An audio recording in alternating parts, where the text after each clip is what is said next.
Welcome to Kiowa Fire Training Series here on the Stryker Lifepack 15. My name is Matt Erculiani, firefighter EMT here with the Kiowa Fire Protection District. Today we're talking about our life-saving device, one of our biggest tools, but also can be one of our misleading tools. We just have to know how to use it, so that's what we're going to do today. We're going to start out with one of the most important things that we in our BLS can do with this thing, which is to put it into AED mode. So we're going to skip everything else and just give you a few simple instructions to be able to do that. On button, just one touch turns it on. Goes through its self-test. CPR button immediately gives you your metronome. Definitely use that. Analyze. Connect electrodes. Electrodes on the right side. Open up in the outside pocket. They should be pre-connected, ready to go. Pull everything out, attach your electrodes. This is meant to be pre-attached like this, so you will still have to tear and pull them out. Electrodes. The Lifepack is going to talk you through it. It's even kind enough to show you exactly where you need to put them. Okay, that is one of the most important things we in our BLS scope can do with this device. There is obviously so much more functionality that we're going to go over here. Let's put this back. Again, when the core is over, Connect electrodes. if we get ROSC, we're going to leave the pads attached. Now, you all know as well as I do, 9 times out of 10, we are not going to get ROSC. Do not remove the pads from the patient. Disconnect and leave the pads attached to the patient. Just like we do not remove any airways we have done to the patient, we are not going to remove Connect electrodes. our pads. We will connect, when we get back to the station, a new set of pads in the same way. Okay? Now we're almost always going to print a code summary at the end of this, so don't turn this Lifepack off until you are instructed to do so. Connect electrodes. In this case, just our example, we're going to hold the on button to turn the Lifepack back off. And now we are going to get into our familiarization with the Lifepack. So we have a non-touchscreen display on the front. That's obviously the star of the show here. Most of our control is going to be on this side. We have our dial wheel to select different things. It's kind of confusing somehow what up and sideways means based on a clockwise or counterclockwise turn. And then the button also pushes into select. On button, obviously we've already talked about that. We have some basic information that comes up by default for us. Again, every time you turn the Lifepack on, it does a self-test. It also does a self-test daily at about 3 a.m. and it will print a self-test report when that is complete for you to review. If you have one of these in an ambulance for a week or so, you could end up with a couple foot strip of just daily self-tests. So we talked briefly about what we can do with this Lifepack. Let's talk about how we're going to get to some of those sensors. So I'll turn this back off for now. And let's look at some of the data inputs we can give our Lifepack. So we'll go back to this right compartment that we started in. Again, we have our electrodes. In that same scenario where we're running a core, let's say we're running a pediatric core, our pediatric electrodes are in the back here. If for some reason there are not pediatric electrodes per our AHA guidelines, use the adult electrodes if you do not have pediatric electrodes. They are still effective, it's just a little bit too much juice. You do not use the pediatric electrodes on an adult, although again, if for whatever reason this is all we have, that's all we have.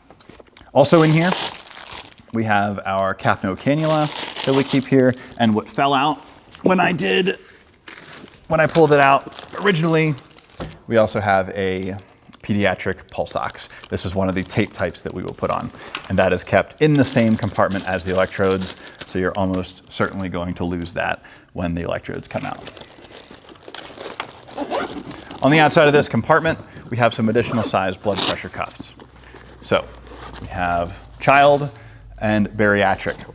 Now, don't think of those in terms of their primary uses, think of them in terms of size. So as we move over here to our leftmost compartment, to access the blood pressure cuff, we see that we have a range gauge here on this side to patient guide. So as you put the patient's arm in the cuff and wrap it, you should fall somewhere in this range for this standard size blood pressure cuff. regardless of the patient's status of obesity, regardless of the patient's age. We are going to go off of where they fall in or out of this range to determine what blood pressure cuff we're going to use for them. If we come up short of this range while we're trying to attach this to the patient, this is not the correct blood pressure cuff.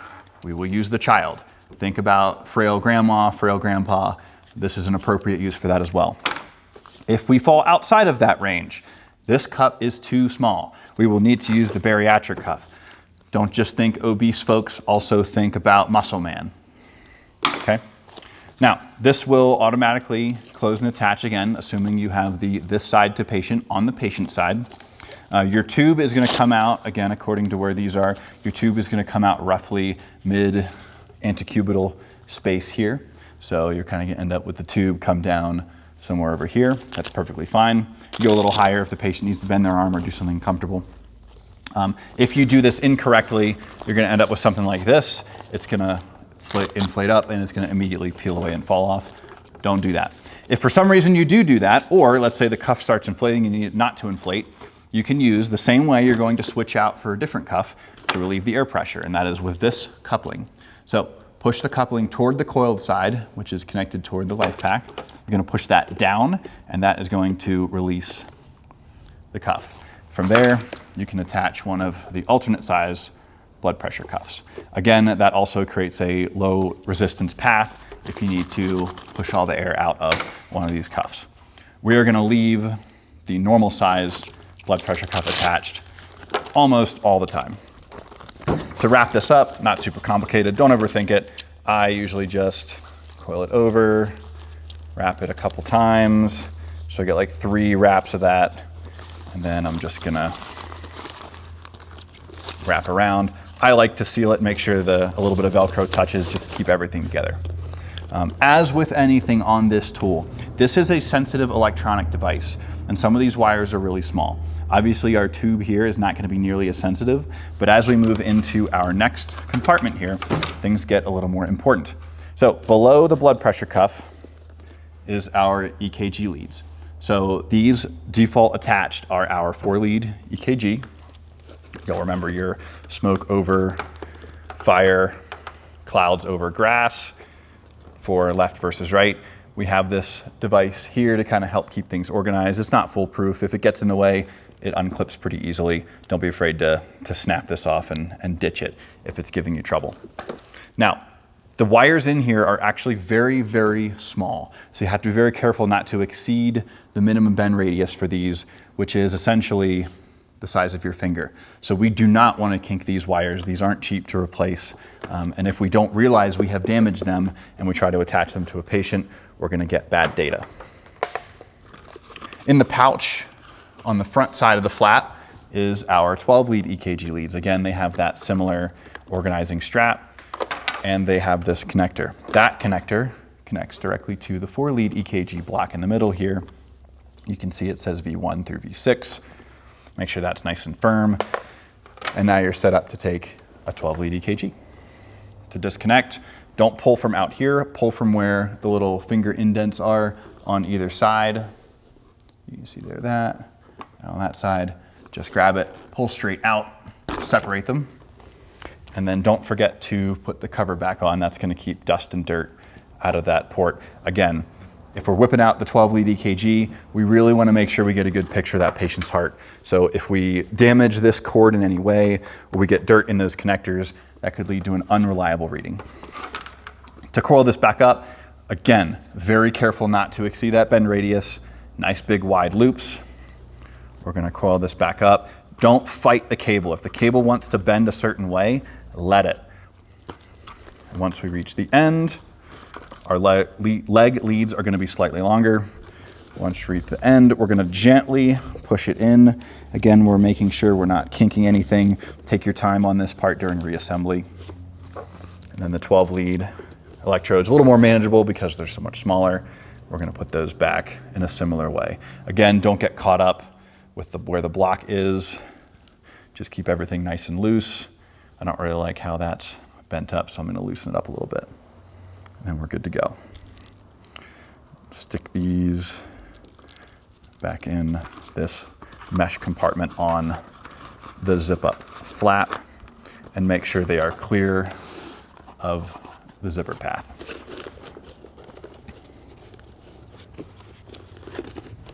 Seal that back up. On the outside of this pocket, we have the cellular modem. You don't really have to worry too much about that. That just connects into one of the ports back here.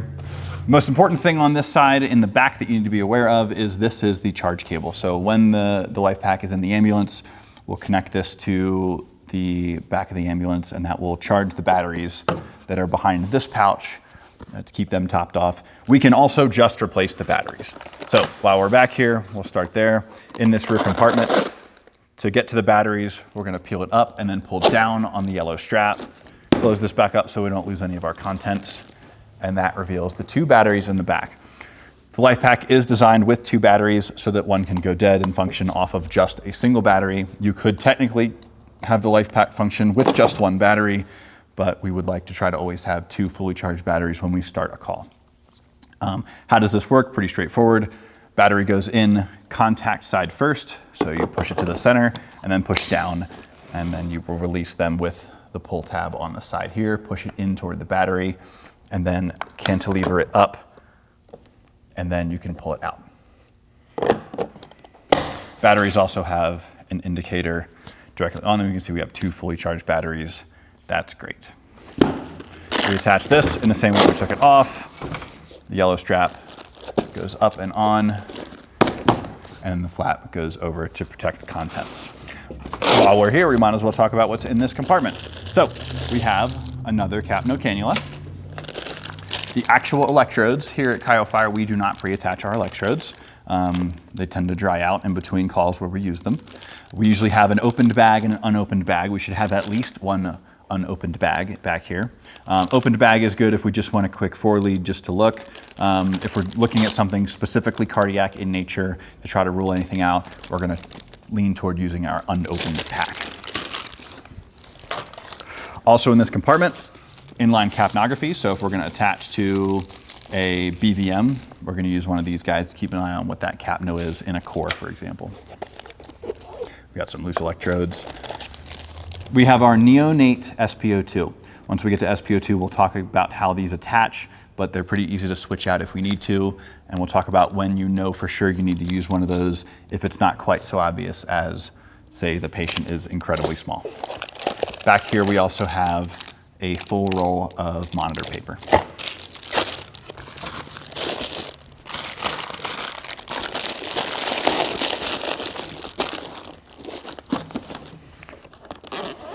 On the subject of SpO2, this is where we store it up here. Some important notes about SpO2 that we should all be aware of if we're going to use this tool.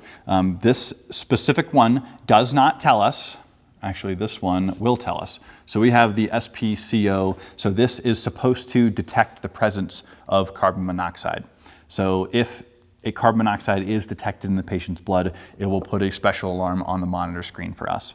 If this says SpO2, then it will only read carbon monoxide and oxygen as one thing. So it's simply detecting the saturation of hemoglobin. It doesn't have a way to differentiate between something that is very, very bad for the body and something that is very, very necessary for the body. So be advised. Also, as we'll see when we do our quick demo here, this device does have a delay to it. It could be anywhere from a couple seconds to a minute or 2. So definitely important to be aware that you're not going to get any feedback immediately. This is an important surface also to clean in between patients. So be mindful to open that up and get the wipe all the way inside. As with anything on this monitor that we use, we're going to be sure to thoroughly clean it in between patients. That includes all the surfaces of the blood pressure cuff. I like to do inside and out. Obviously, you can't do too much with the Velcro, so I tend to avoid that, but anything from the tube to the surfaces that touch the patient especially. Also, all the cables all the way down to where they connect to the monitor. Don't tend to wipe the monitor down a whole lot, although I do like to wipe down the touch screen or the screen on front and the buttons on both sides, just to make sure that everything is fresh for the next person. Fun fact about the SpO2, this little tag here is actually a sizing gauge.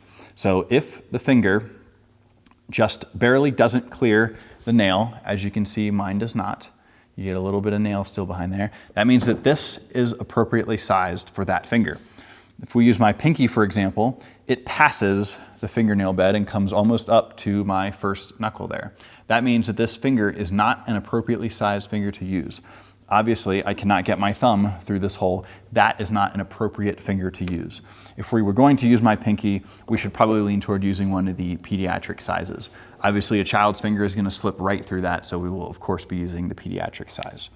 Stryker's official recommendation is to use the fourth finger, commonly known as the ring finger. To curl this back up, one thing, just like with the leads for the EKG, we want to make sure that we have a nice gradual bend as we come out of this monitor. So I'm going to kind of roughly measure what it takes to get us a good loose tail there. Not so loose that it's going to catch on something, but not so tight it's going to put excessive force on that cable. Now, I mark this, and then I just start wrapping in circles. We're going to smush it out, but circles is how we're going to get going. Again, don't fight it. If it wants to bend a certain way, let it. The less we fight this cable, the longer it's going to last. And the more accurate our readings are going to be as we get closer to the end of the life of this device. Actually, while we're here, this is where you would disconnect this finger reader to connect one of the others. So if I pull out our pediatric SpO2, it has a connector inside that will plug in to this. So first thing is we're gonna open the strap, the clasp, and then we're just gonna pull it straight out. And then this is the end that we will connect to the alternate electrode. It is keyed in kind of a D shape, so it can only go back on one way. Look for matching up the narrow side and the wide side on the opposing side, and then don't forget to close the latch. You also have this little clip you could clip to the patient's clothing. We seldom use it, but it is an option if you need it. Once you got it all coiled up, just gently load it back in. Don't overthink it, but also don't make it too tight.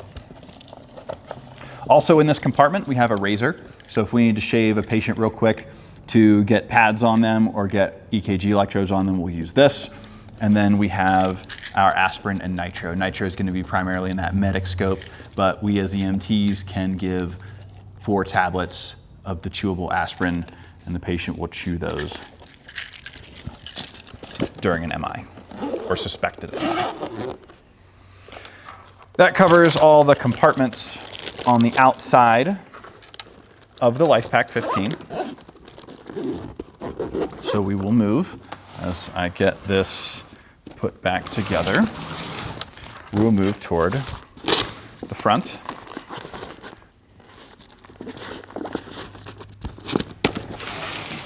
We also on the outside have our shoulder strap. Sometimes it's in the way.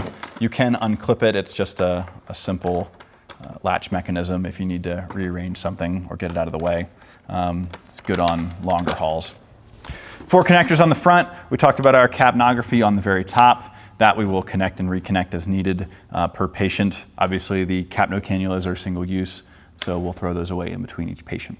This SpO2, we shouldn't need to take that out. If for some reason it does get disconnected, it is just a simple, again, we have that D-shaped connector. It only connects one way. Make sure it's fully seated, and it should clip in. Again, we should have really no reason to take out the blood pressure cuff. That's stuck in there. And then the EKG, also very rarely we're gonna have a reason, but if you are gonna take it out, it has that nice ring for you to hook your finger through to pull straight out, and then make sure you are very well aligned before you push back in as to not damage any of those pins. Those are all the sensor inputs we have. We also have the pads on here. Really no reason for us to ever remove this. It just has that button to keep it latched in. Let's talk real quick about the paper. So the paper, again, kept in that rearmost compartment in front of the batteries. Paper comes out at the bottom.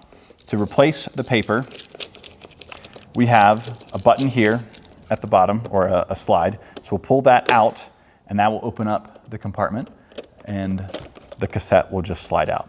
From there, we grab the paper, we pull it straight out, and it just kind of pops out. It's not really held in there super strong. Interesting thing to note with this paper, important thing to note, is you'll notice how, as I kind of push this out, the top of the paper is actually pink. So this section of the monitor paper is going to come out pink as we get close to the end of the roll. So if you're finishing a call and you see that we are now on the pink bordered paper, it is important that we go ahead and get that paper swapped out so we don't run out of paper in the middle of potentially a cardiac call.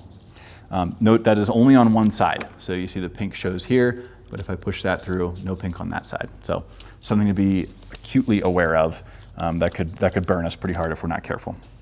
Reloading paper, again, we're normally going to be loading in a full roll, so this is a little bit easier because everything kind of stays put, but just push it in until that center roll part locks into the tabs. There's no secure mechanism. It just kind of holds it in with a little bit of pressure. Pull the paper up just to cover the black piece, make sure it stays out, and then I like to kind of hold it as we push back in, and you'll get a little sticking out at the end, that's no problem. Now, we'll turn the monitor on and we'll start to get some data here.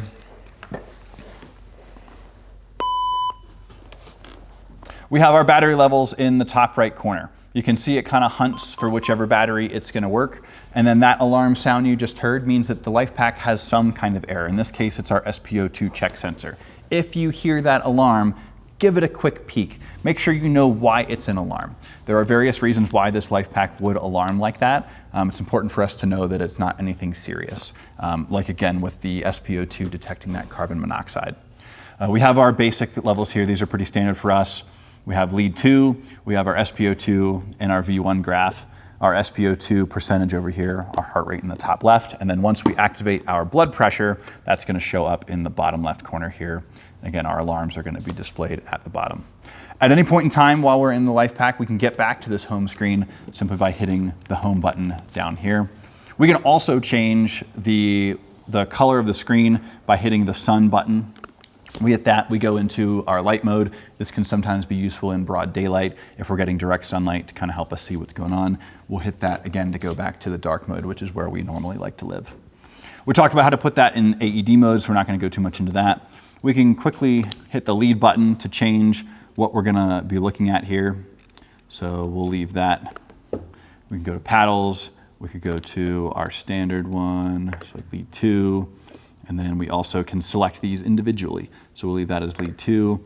I can change the waveform to SpO2 and then go home. And then on this bottom one, I can change this lead to cap no, and then we'll leave that at auto scale.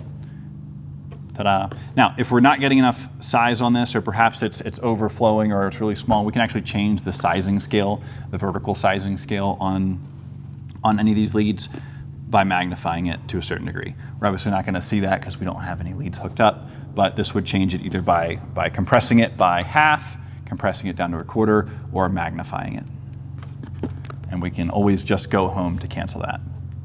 So let's say we have finished working a cardiac arrest and we want to print out our lead. Well, that's just going to be our code summary. As long as you have not turned the Lifepack off, you can hit this code summary button and it will print out the summary anytime it took a vital report, anytime it did a 12 lead EKG. Those will all come out in one single very long sheet of printed paper. It winds up being like 7 or 8 feet, so be prepared. Another thing you can do to print out is just hit the print button, and that will, from the time you hit the button to the time you hit the button again, print out exactly what the monitor is seeing on these 3 leads that you have shown on the display. Now, it will continue doing this until it runs out of paper, or you hit the print button again, and then it will stop. Tearing off monitor paper is a bit of an art more than it is a science. The trick is to be confident about it and just tear. If you are sloppy about it, or you're slow about it, or you're not confident about it, you're gonna tear the paper up and make a huge mess. Also, fun trick, if you forgot your notepad, you need to take a note. This is also my notepad paper print button. Ta-da, now I have paper. If we're going to print in a 12 lead or take a 12 lead, we can hit this button. That will begin to print and record a 12 lead. I say record because you can also, in your code summary, go back and print out all of the 12 leads that you took while this Lifepack was on. But let's say we have since turned the Lifepack off. Again, we turn the Lifepack off by holding the on button. So we've turned the Lifepack off, we're turning it back on. Oh no, I need information from my code summary. Absolutely not a problem. All we have to do is go to Options, Archives, Important note, we cannot get back to the monitoring screen without turning off the monitor first. So we can go send data, which will, once the functionality is available, upload data to the cloud using the modem. We can also go to print, and we can change our patient to any patient that we have taken. So we can go to the one that was run this morning. We can change the type of code we want. We can even print out simply individual 12-lead EKGs, so we'll leave it as the summary. We can change the format to print 3 or 4 readings on the paper, or we can, of course, print that based on this configuration, or we can cancel. Or we can cancel. Go home.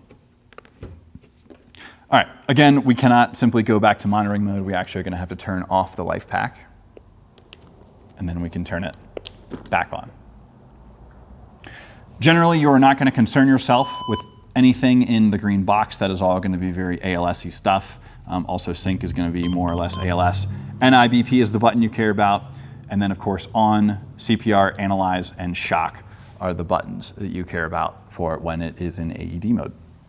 Alarms, we can bring up some of our thresholds. Again, that's mostly going to be ALS level stuff. This is all going to be pre-configured for you.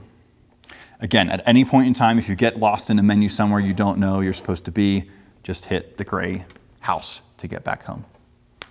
And that pretty much covers our tutorial here of the monitor. This is not meant to be a super deep dive. This is just an overview of how we set things up. If you have any questions, feel free to shoot me an email. That's m.erculiani@kiowa.co.fpd.gov, or comment on the video, or shoot us a private message. Or just hit somebody up on Shift. That concludes this video. Thanks for your time and have a great day.